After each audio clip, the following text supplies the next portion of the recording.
বিসমিল্লাহিররহমানিররহিম।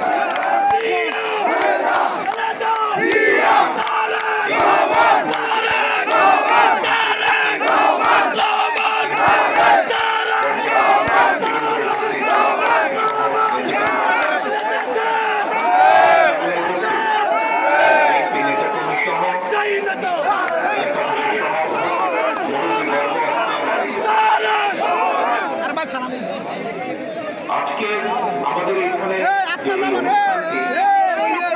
এই অনুষ্ঠানটি একটি অত্যন্ত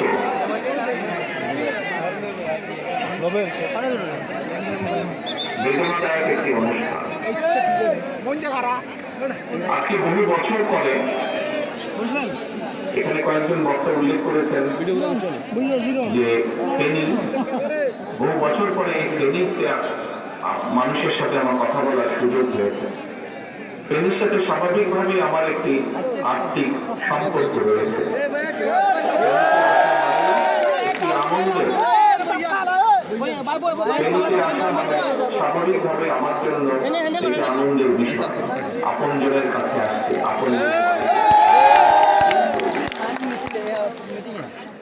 কিন্তু প্রিয় ভাই বোনেরা, আজকের এই আশাটি আমাদের সকলের জন্য অত্যন্ত বেদনাদায়ক। আজকে প্রথমেই আমি মোহাম্মদ মাসুদ সহ আমাদের বহু নেতাকর্মী, প্রায় 65-টির মতো নেতাকর্মী যারা বিগত 15-17 বছরে গুম খুনের শিকার হয়েছে, প্রায় 100,000-এর কাছে আমাদের নেতাকর্মী এই শ্রেণীরই শুধু যারা জখমের শিকার হয়েছে, বিভিন্নভাবে মানিক সহ সবুজ সহ বিভিন্নভাবে পঙ্গুত্ব বরণ করেছে। তাদের যারা পঙ্গুত্ব বরণ করেছে তাদের সুস্থতা কামনা করে, যারা শহীদ হয়েছে, আত্মহতি দিয়েছে, তাদের আত্মার মাত্রা কামনা করে আমার বক্তব্য শুরু করছে।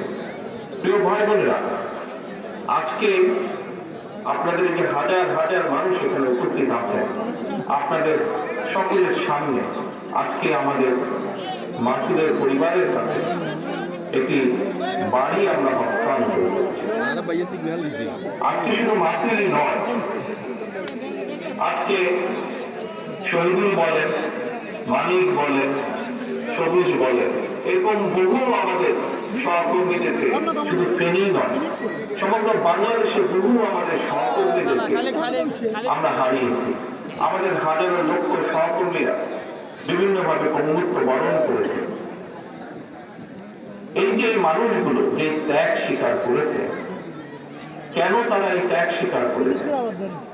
তাদের এই যে ত্যাগ, আত্মত্যাগ, এই যে অত্যাচার নির্যাতন তারা সহ্য করেছে, এই সহ্য করার একটি কারণ ছিল, সেটি হচ্ছে এই বাংলাদেশের মানুষের যে অধিকার এই পলাতক স্বৈরাচার কেড়ে নিয়েছিল, কথা বলার অধিকার, রাজনৈতিক অধিকার, ভোটের যে অধিকার কেড়ে নিয়েছিল, তার বিরুদ্ধে আমাদের মোহাম্মদ মাসুদ সহ আমাদের হাজারো নেতাকর্মী প্রতিবাদ গড়ে তুলেছিল। এবং এই প্রতিবাদ করতে গিয়ে জনগণের দাবি যে অধিকার, সেটিকে আদায় করতে তাদের মধ্যে বহু গুমের শিকার হয়েছে, খুনের শিকার হয়েছে, হত্যার শিকার হয়েছে। তাদের মধ্যে বহু বিভিন্নভাবে পঙ্গুত্ব বরণ করেছে। আজ এত আত্মত্যাগের বিনিময়, এত আত্মত্যাগের পর জুলাই আগস্ট মাসে যে মানুষগুলো, প্রায় 2000-এর মতন মানুষকে হত্যা করা হয়েছে, প্রায় 30,000-এর মতন মানুষ কিন্তু জুলাই আগস্ট মাসে বিভিন্নভাবে জখম হয়েছেন, পঙ্গুত্ব বরণ করেছেন। বাকি 17 বছর তো হয়েই ছিল। এত হাজার লক্ষ মানুষের আত্মত্যাগের বিনিময় আজ আমরা বাংলাদেশকে স্বৈরাচার মুক্ত করতে পেরেছি। এই স্বৈরাচার, যার বিরুদ্ধে বাংলাদেশের দল মত নির্বিশেষে, শ্রেণী পেশা নির্বিশেষে প্রত্যেকটি মানুষ প্রতিরোধ করেছে, প্রতিবাদ করেছিল। সেই স্বৈরাচার এই বাংলাদেশের মাটি থেকে পালিয়ে যেতে বাধ্য হয়েছে। প্রিয় ভাই বোনেরা, স্বৈরাচার বাংলাদেশের মাটি থেকে পালিয়ে গিয়েছে, কিন্তু এই যে যাবার আগে, পালিয়ে যাবার আগে যে হত্যাগুলো সেই করেছে, শত শত হাজারো মানুষকে যে হত্যা করেছে, হাজারো লক্ষ মানুষকে যে জখম করেছে, হাজারো মানুষ যে বন্ধুত্ব বরণ করেছে, এদের এই হত্যার জন্য, এই মানুষদেরকে জখম করার জন্য যারা দায়ী, সেই মানুষগুলোকে অবশ্যই দেশের আইনে বিচার করতে হবে। অবশ্যই এই মানুষগুলো, এই হত্যার জন্য যারা দায়ী, তাদেরকে বিচারের আওতায় আনতে হবে। কারণ আজ যারা এই হত্যাকাণ্ডের সাথে জড়িত, বিশেষ করে এই হত্যাকাণ্ড, এই খুন, এই জখম যারা করেছে, তাদের যে নেত্রী 5ই আগস্ট পালিয়ে গিয়েছে, তার যদি বিচার না হয়, তাহলে যারা এত বছর ধরে গুম করেছে, যারা এত বছর ধরে খুন করেছে, যারা হাজার লক্ষ মানুষকে জখম করেছে, তারা ভবিষ্যতে উৎসাহিত হবে। কাজে আসুন, আজকে আমাদের সকলকে ঐক্যবদ্ধ হয়ে দল মত নির্বিশেষে প্রতিটি গণতান্ত্রিক, প্রতিটি রাজনৈতিক কর্মী, গণতান্ত্রিক, প্রতিটি রাজনৈতিক দল, আজকে আমাদেরকে একটি জায়গায় ঐক্যবদ্ধ থাকতে হবে। কি সেটি? এই যে পালিয়ে যাওয়া স্বৈরাচার, ভারতে যে স্বৈরাচার পালিয়ে গিয়েছে, তাকে এই বিচারের আওতায় আনতে হবে।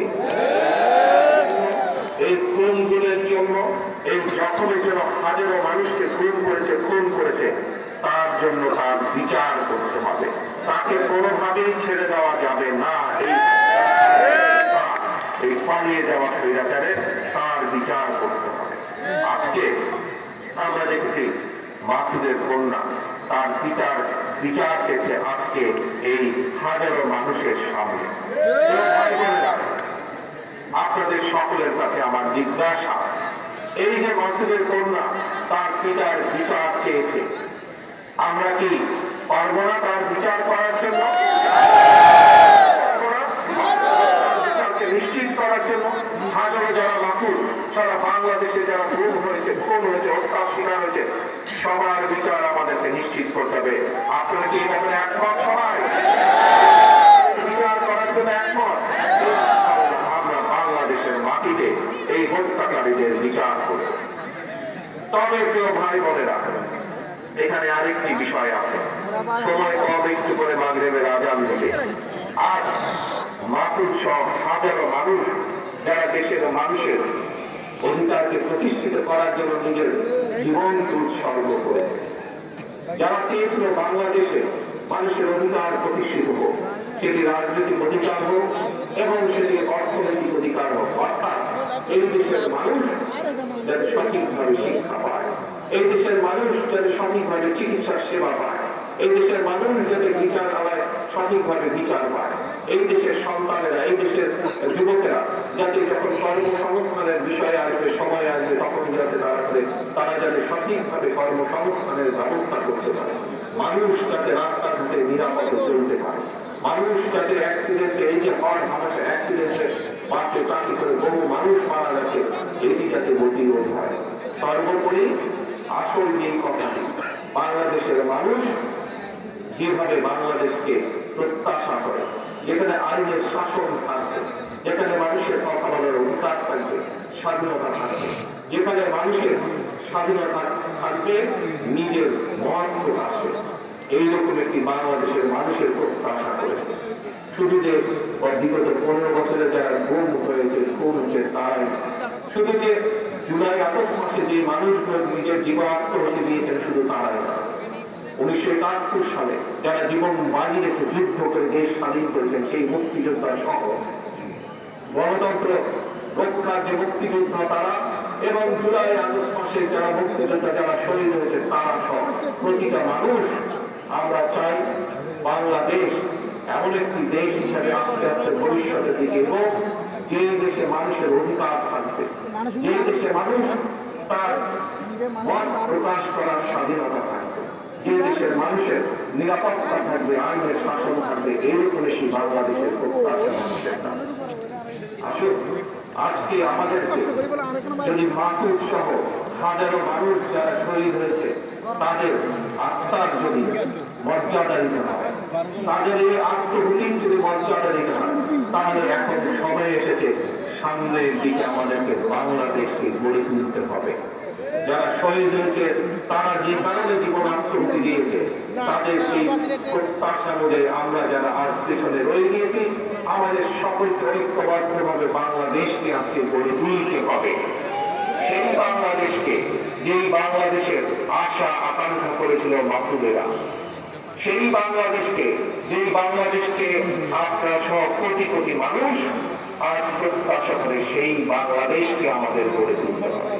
প্রিয় ভাই বোনেরা, আপনাদেরই মেয়ে দেশনেত্রী খালেদা জিয়া, আপনারা দেখেছেন দেশনেত্রী খালেদা জিয়া যখন আপনাদের দোয়ায় আল্লাহ রহমতে এই দেশ পরিচালনা করেছেন, কিভাবে চেষ্টা করেছেন বাংলাদেশের মানুষের কর্মসংস্থানের জন্য, কিভাবে চেষ্টা করেছেন এই দেশে যাতে নীল কারখানা তৈরি হয়, কিভাবে উনি চেষ্টা করেছেন কিভাবে এই দেশের সন্তানেরা যাতে লেখাপড়া করে, বিশেষ করে আমাদের মেয়েরা যাতে লেখাপড়া করতে পারে, বোনেরা যাতে লেখাপড়া করতে পারে, শিখতে পারে, সেই ব্যবস্থা করেছেন।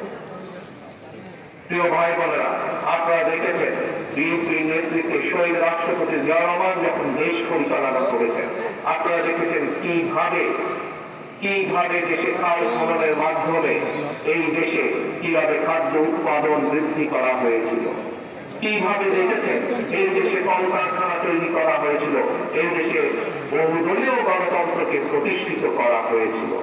কাজেই আসেন, আমরা প্রতিবার দেখেছি যে যখনই আল্লাহর রহমতে বিএনপি দেশ পরিচালনার সুযোগ পায়, বিএনপি সেই পদক্ষেপগুলো গ্রহণ করে যার ফলে দেশ এগিয়ে যায়, যার ফলে দেশের মানুষ আস্তে আস্তে করে সমৃদ্ধির পথে এগিয়ে যায়।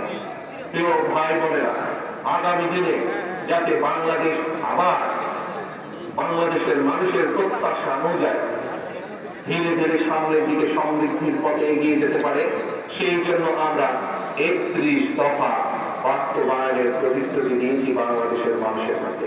সেই জন্য আমরা 31টি দফা তুলে ধরেছি। সেই 31 দফার মধ্যে আমরা দিয়েছি কিভাবে কৃষককে তার পণ্যের মূল্য দেব, কিভাবে আমরা কৃষকের কাছে সার বীজের ব্যবস্থা নিশ্চিত করব, কিভাবে এই দেশের মানুষের স্বাস্থ্য সেবা আমরা নিশ্চিত করতে চাই, কিভাবে এই দেশের শিশু সন্তানদের লেখাপড়ার ভবিষ্যৎ আমরা নিশ্চিত করতে চাই, কিভাবে আমরা বেকারদের কর্মসংস্থান করতে চাই, কিভাবে নারীদের স্বাধীনতা নিশ্চিত করতে চাই। এইভাবে আমরা 31টি দফা দিয়েছি। প্রিয় ভাই বোনেরা, আজকে আমরা বিভিন্ন মানুষের কাছে, আজকে যে অন্তর্বর্তীকালীন সরকার, সেই সরকারকে আমরা দেখেছি সংস্কার প্রস্তাবের জন্য কমিশন গঠন করে দিয়েছে। সেই কমিশনের কতগুলোকে দেখেছি আমরা, তারা সংস্কার প্রস্তাব কিছু কিছু উপস্থাপন করেছে এই অন্তর্বর্তীকালীন সরকারের কাছে। আজ যারা সরকার বা সংস্কার নিয়ে কথা বলছে, সরকারের ভেতরেই হোক সরকারের বাইরেই হোক, কিন্তু আজ থেকে প্রায় 2.5 বছর আগে আপনাদের এই প্রিয় দল বাংলাদেশ জাতীয়তাবাদী দল দেশের মানুষের কাছে দেশকে গঠনের জন্য, রাষ্ট্র কাঠামোকে মেরামতের জন্য আজ থেকে 2.5 বছর আগে এই দফাগুলো দিয়েছে, 31 দফা দিয়েছে বা সংস্কার প্রস্তাব দিয়েছে। আজকে থেকে 2.5 বছর আগে যে সময় স্বৈরাচার অস্ত্রের জোরে এই দেশের রাষ্ট্র ক্ষমতাকে ধরে রেখেছিল, সেই সময় বিএনপি ছাড়া কেউ কোনো সংস্কারের কথা বলেনি, মাত্র এক বিএনপি বলেছিল। কেউ ভাই বোনেরা, কেন বিএনপি বলেছিল? কারণ বিএনপি দৃঢ়ভাবে বিশ্বাস করত যে এই স্বৈরাচার একদিন বিদায় হবে, এই স্বৈরাচার বাংলাদেশের মাটিতে বিদায় হবে, বাংলাদেশের মাটিতে এর পতন ঘটবে, এবং তখন দেশকে গড়ে তুলতে হবে, রাষ্ট্রকে গড়ে তুলতে হবে, জনগণকে সমৃদ্ধির পথে নিয়ে যেতে হবে। সেই জন্য আজ থেকে 2.5 বছর আগে বিএনপি 31 দফা উপস্থাপন করেছে জাতির সামনে। প্রিয় ভাই বোনেরা, আমরা স্বৈরাচারকে বিদায় করেছি। ইনশাআল্লাহ সামনের দিনে আমরা জনগণের শাসনকে প্রতিষ্ঠিত করব। আমরা প্রত্যাশা করি যে জনগণ যে প্রত্যাশা নিয়ে এই অন্তর্বর্তীকালীন সরকারের দিকে তাকিয়ে আছে, যে তারা জনগণের সরকার প্রতিষ্ঠার জন্য সব রকম সহায়তা করবে, জনগণের প্রত্যাশিত সরকার প্রতিষ্ঠার জন্য তারা কাজ করবে। আমরা প্রত্যাশা করি তারা জনগণের সেই প্রত্যাশা পূরণ করবে এবং যার মাধ্যমে এই দেশের জনগণের সরকার প্রতিষ্ঠিত হবে এবং জনগণের সরকার প্রতিষ্ঠিত হলে এই 31 দফা বাস্তবায়নের মাধ্যমে আমরা ধীরে ধীরে বাংলাদেশকে এগিয়ে নিয়ে যাব।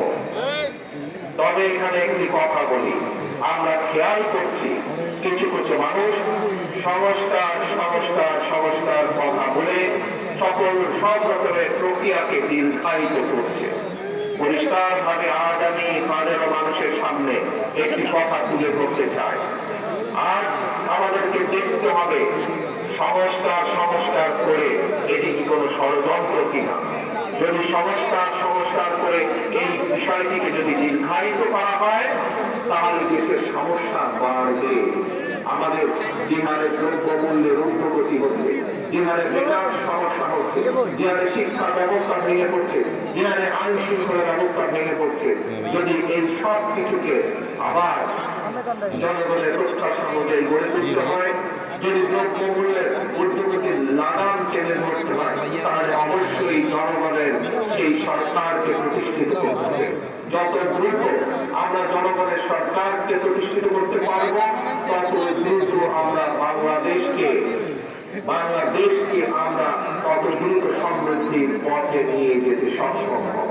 প্রিয় ভাই বোনেরা, আসুন আজকে যে কারণে আমরা এখানে হাজারো মানুষ উপস্থিত হয়েছি, আজকে সকল মিলে আমরা শপথ গ্রহণ করি যে আমরা সেদিনই আমরা মাসুদ সহ সকল শহীদদেরকে যথাযথ মর্যাদা দিতে পারবো যতদিন পর্যন্ত এই বাংলাদেশের মানুষের শাসন প্রতিষ্ঠিত না হবে। যেদিন বাংলাদেশের মানুষের রাজনৈতিক অধিকারকে প্রতিষ্ঠিত করব, যেদিন বাংলাদেশের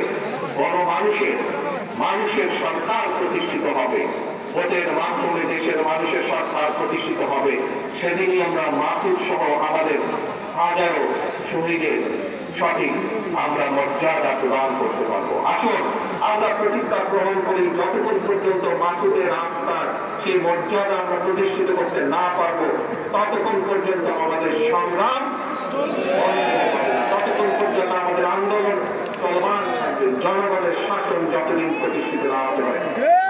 আমরা এই শপথ নিতে পারি। আজকে হাত তুলে সকলেই শপথ গ্রহণ করি আমাদের সকল স্বৈরাচার মুক্ত আন্দোলনের শহীদদের আত্মার যদি যথাযোগ্য মর্যাদা দিতে হয় তাহলে আমাদেরকে বাংলাদেশের মানুষের গণতন্ত্রের শাসনকে প্রতিষ্ঠিত করতে হবে। সেই গণতন্ত্র প্রতিষ্ঠিত না হবে ততদিন পর্যন্ত আমাদের আন্দোলন অব্যাহত থাকবে। সকলকে তবে এখানে আমাদেরকে খেয়াল রাখতে হবে, প্রিয় ভাই বোনেরা, আমাদের ভিতরের কিছু কিছু মানুষ এবং নতুন করে কিছু কিছু মানুষ আমাদের ভিতরে ঢুকে বিভ্রান্তি তৈরি করছে, এমন কিছু কাজ করার চেষ্টা করছে যেখান থেকে সাধারণ মানুষ বিভ্রান্ত হবে। আপনাদের সকলকে এই সকল অনুচরদের বিরুদ্ধে আপনাদের সকলকে সজাগ থাকতে হবে, সকলকে সতর্ক থাকতে হবে, যাতে তারা আমাদের এই গণতন্ত্র প্রতিষ্ঠার আন্দোলনকে যাতে কোনোভাবে তারা ব্যাঘাত ঘটাতে না। আসুন আমরা সকলে, এখনই আমার দেবের আজান দিবে, আমি বক্তব্য লম্বা করবো না। আসুন আমরা সকলে আজকে আমাদের এই স্বৈরাচার মুক্ত আন্দোলনে, স্বাধীনতা যুদ্ধের যুদ্ধে যে সকল ব্যক্তি শহীদ হয়েছেন সকলের আত্মার মাগফিরাত কামনা করে এবং যতক্ষণ পর্যন্ত আমাদের আন্দোলন গণমানুষের সরকার প্রতিষ্ঠিত না হবে, জনগণের রাজনৈতিক অধিকার প্রতিষ্ঠিত না হবে, আমাদের আন্দোলন অব্যাহত থাকবে। এই শপথ রেখে, এই শপথ নিয়ে, এই প্রত্যাশা রেখে আমি আমার বক্তব্য শেষ করছি। আল্লাহকে